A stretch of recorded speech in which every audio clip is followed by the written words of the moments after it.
দেড় যুগ পর নয়াপল্টনে বিএনপির কেন্দ্রীয় কার্যালয়ে দলের ভারপ্রাপ্ত চেয়ারম্যান তারেক রহমান, সেখানে আছেন সহকর্মী আহমেদ সালেহীন। সরাসরি যাচ্ছি তার কাছে। 17 বছর পর বিএনপির ভারপ্রাপ্ত চেয়ারম্যান তারেক রহমান তিনি বিএনপির যে কেন্দ্রীয় কার্যালয় রয়েছে নয়াপল্টনে তিনি সেখানে আসছেন। ইতিমধ্যে তিনি নাইটেঙ্গেল মোড়ের কাছাকাছি রয়েছেন সেটা আমরা জানতে পেরেছি, এবং এখানে নেতাকর্মীরা ইতিমধ্যে তারা উপস্থিত হয়েছেন তাদের নেতাকে এক নজর দেখার জন্য। এবং 17 বছর পরে তিনি দেশে ফেরার পরে এই প্রথমবারের মতো এই কেন্দ্রীয় কার্যালয়ে নয়াপল্টনে যে বিএনপির কেন্দ্রীয় কার্যালয় রয়েছে যেখানে তিনি তার অফিসে আসছেন। ইতিমধ্যে এই এলাকার নেতাকর্মীর লোকালোকরণ হয়ে গেছে, হাজার হাজার নেতাকর্মী ইতিমধ্যে এই নয়াপল্টনে কেন্দ্রীয় কার্যালয়ের সামনে উপস্থিত হয়েছেন। আপনারা জানেন যে বিএনপি কেন্দ্রীয় কার্যালয় ঘিরে নিরাপত্তা বাড়ানো হয়েছে। একই সঙ্গে এখানে মূলত তার জন্য একটি অফিস রুম তৈরি করা হয়েছে এবং এই ভবনটিকে কিন্তু নতুন করে সংস্কার করা হয়েছে। কিছু সংস্কারের কার্যক্রম করে তার জন্য প্রস্তুত করা হয়েছে।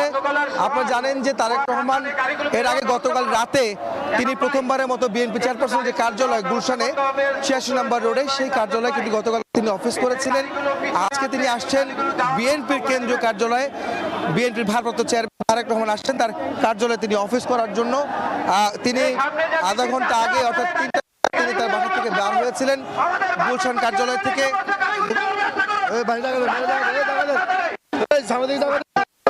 আমরা তারেক রহমানকে দেখতে পাচ্ছি তিনি পল্টনের কাছাকাছি আছেন।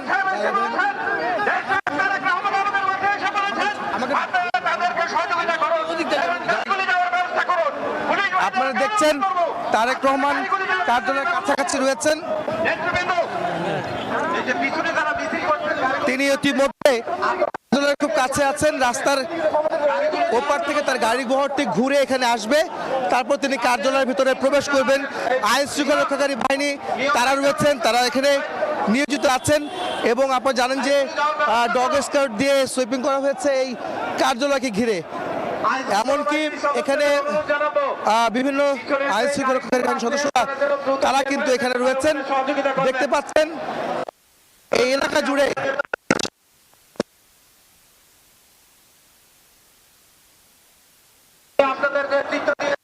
আপনারা খুব কাছাকাছি তার গাড়ি বহরটি, এবং তিনি অল্প কিছুক্ষণের মধ্যে এখানে প্রবেশ করবেন। আপনাদের গাড়ি বহরটি দেখানোর চেষ্টা করছি। তিনি কিন্তু এখন নয়াপল্টনের রাস্তায় রয়েছেন এবং এখানে তিনি বক্তব্য রাখবেন বলে আমরা জানতে পেরেছি। তিনি দোতলা থেকে বারান্দায় নেতাকর্মী এবং সেখানে রাখবেন বলে আমরা জানতে পেরেছি। সেই প্রস্তুতি কিন্তু সম্পূর্ণ করা হয়েছে এই নয়াপল্টন কেন্দ্রীয় কার্যালয় ঘিরে। আপনারা জানেন যে গত 25 ডিসেম্বর তারেক রহমান 17 বছর 3 মাস 14 দিন পর দেশে ফিরেছিলেন এবং তারপর তাকে 300 ফিট এলাকায় সেখানে তাকে অভ্যর্থনা দেওয়া হয়েছিল। অভ্যর্থনা শেষে তিনি তার বিএনপি চেয়ারপারসন বেগম খালেদা জিয়া যিনি অসুস্থ ছিলেন তাকে দেখতে গিয়েছিলেন এবারকার, এবং সেখান থেকে হাসপাতালে তিনি নানা কর্মসূচিতে অংশ নিচ্ছেন। আপনারা জানেন যে বেশ কিছু তারেক রহমান অংশ নিয়েছেন। তিনি জানেন যে বেশ কিছু কর্মসূচিতে বিএনপির ভারপ্রাপ্ত চেয়ারম্যান তারেক রহমান তিনি অংশ নিয়েছেন এবং তিনি মূলত তার বাবার কবর শেরেবাংলা নগর অর্থাৎ শহীদ রাষ্ট্রপতি জিয়াউর রহমানের মাজারে গিয়েছিলেন এবং সেখানে তার রহমানের কবর তিনি করেছেন। একই সঙ্গে যারা শহীদ হয়েছিলেন স্মৃতিসৌধে পুষ্পস্তবক অর্পণ করেন এবং দমনরোধ করেছিলেন সেখানে। আপনারা জানেন এর আগে ইনকলাব মঞ্চের আহ্বায়ক যিনি রয়েছেন, যিনি শহীদ হয়েছেন শরীফ ওসমান হাদি, তার কবরেও কিন্তু গিয়েছিলেন। ঢাকা বিশ্ববিদ্যালয়ের জাতীয় কবি কাজী নজরুল ইসলামের কবর সাহিত্য রয়েছেন ওসমান হাদি, তার কবরের পাশে তিনি জিয়ারত করেছেন। এছাড়া তিনি বেশ কিছু কর্মসূচি কিন্তু এখানে দেশে আসার পর ঢাকা আসার পর বেশ কিছু কর্মসূচি পালন করেছেন, সেটা কিন্তু আমরা দেখেছি। আপনারা জানেন যে বিএনপির ভারপ্রাপ্ত চেয়ারম্যান তারেক রহমান এখন ইতিমধ্যে নয়াপল্টনের রাস্তাটিতে রয়েছেন। এটি এখন উত্তর দিকের রাস্তায় আছে। সেই গাড়িটি পল্টন থানা এলাকায় যে ইউটার্নটি ঘুরে নয়াপল্টনের দিকে আসবে এবং নয়াপল্টনে যেখানে আইন শৃঙ্খলা রক্ষাকারী বাহিনী যারা রয়েছেন তারা এই এলাকাটি নিয়ন্ত্রণে নিয়েছেন এবং তারা নিরাপত্তার স্বার্থে তাকে এই রাস্তা দিয়ে নিয়ে যাওয়ার জন্য সব ধরনের নিরাপত্তা ব্যবস্থা জোরদার করা হয়েছে।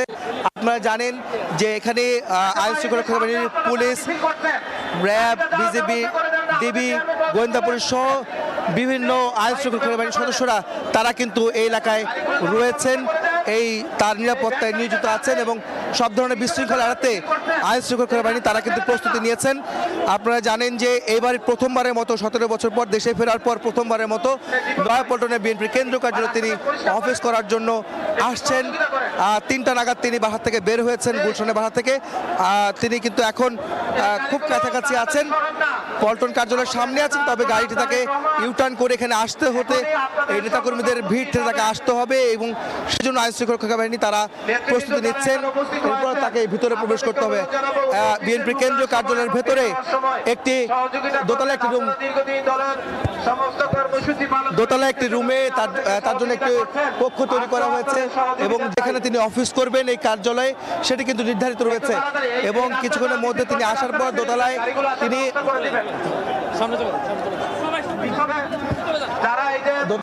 তিনি অফিস করবেন। অফিস করার পরে আমি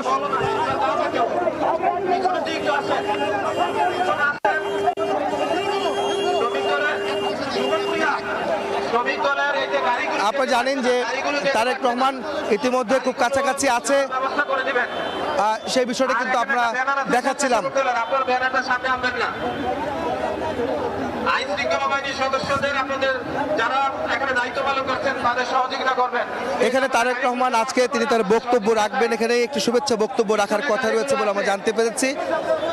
এখানে দেখতে পাচ্ছেন দোতলায় একটি তার জন্য যে কক্ষ রাখা হয়েছে, কক্ষ তৈরি করা হয়েছে এবং এখানে দাঁড়িয়ে তিনি বক্তব্য রাখবেন বলে আমরা জানতে পেরেছি।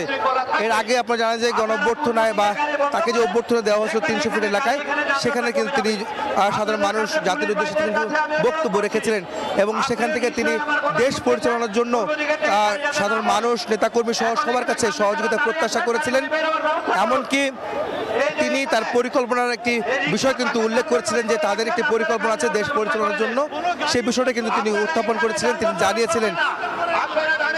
এখানে বলে রাখতে চাই কিছুক্ষণের মধ্যেই বিএনপির ভারপ্রাপ্ত চেয়ারম্যান তারেক রহমান এই কার্যালয় এলাকায় প্রবেশ করবেন, এই কার্যালয়ে আসছেন। তিনি কিন্তু ইতিমধ্যে এই নয়াপল্টনে তিনি অবস্থান করছেন এবং এখানে আমরা দেখতে পাচ্ছি যে কেন্দ্রীয় নেতৃবৃন্দ যারা রয়েছেন বিএনপির তারা কিন্তু এই কার্যালয়ের ভেতরে অবস্থান করছেন, যেখানে আমরা দেখতে পাচ্ছি কয়েকজন নেতাকে আমরা এখানে দেখতে পাচ্ছি। বাইরে থেকে হাবিবুর নবী খান সোহেল, যুবদলের সভাপতি আব্দুল মোনায়েম খান মুন্না এবং একই সঙ্গে বিএনপি চেয়ারপারসন উপদেষ্টা আব্দুল সালাম বীর মুক্তিযোদ্ধা, তিনিও কিন্তু এই ভিতরে অবস্থান করছেন। আমরা কিন্তু দেখতে পাচ্ছি তাকে স্বাগত জানানোর জন্য বিএনপি নেতারা এই কার্যালয়ের ভেতরে অবস্থান নিয়েছেন। তারা বিএনপির কেন্দ্রীয় নেতারা যারা ভেতরে রয়েছেন এবং বাইরে রয়েছেন তৃণমূল সহ বিভিন্ন অঙ্গ সহযোগী সংগঠনের নেতাকর্মীরা, তারা অবস্থান করছেন এই কার্যালয়ের সামনে এবং তার আসার ঘোষণার পর হাজার হাজার নেতাকর্মী তারা এখানে উপস্থিত হয়েছেন। তারা এই পল্টন কার্যালয়ে ঘিরে এক নজর তাদের নেতাকে দেখার জন্য অবস্থান নিয়েছেন। আপনারা যেটা বলছিলাম যে এই কার্যালয়ে 1.5 যুগ আগে সবশেষ এসেছিলেন বিএনপি ভারপ্রাপ্ত চেয়ারম্যান তারেক রহমান। এরপরে কিন্তু তিনি আর আসতে পারেন, এর কারণ তিনি নির্বাসনে ছিলেন যুক্তরাজ্যে, যে কারণে তিনি দেশে ফেরা হয়নি এবং তিনি এই কার্যালয়ে আসা হয়নি। আপনারা জানেন যে গতকাল রাতে